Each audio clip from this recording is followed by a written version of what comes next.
Hey everyone, today we're going to be deep diving into the beloved sitcom Friends, and I'm about to ruin it for you forever. What happens when you strip away the laugh track and actually look at these characters' lives? Spoiler alert, it's not pretty. Enter the laugh track illusion. Laugh tracks are magical things. They transform awkward, deeply problematic behavior into comedy. Without those artificially inserted chuckles, Friends becomes less of a sitcom and more of a psychological case study.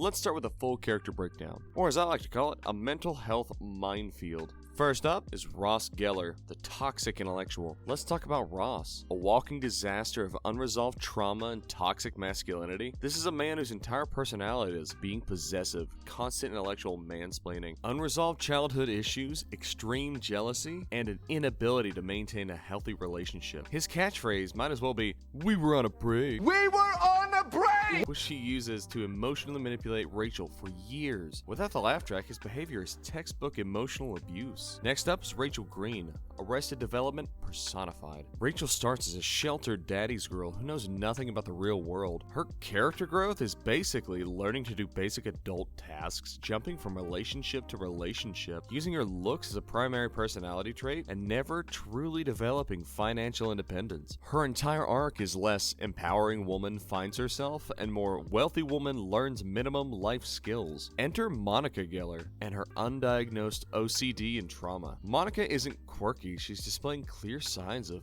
OCD, severe body image issues, childhood trauma from constant parental comparison, and a desperate need for external validation. Her cleaning isn't cute, it's a manifestation of deep-seated anxiety, and the laugh track turns it into a punchline. Now, let's take a look at Chandler Bing. Chandler is essentially a walking human defense mechanism. His entire personality is using humor as a shield for profound emotional pain, massive commitment issues, self-loathing masked by sarcasm, and unresolved childhood trauma from parental divorce. His jokes aren't really that funny, they're a cry for help.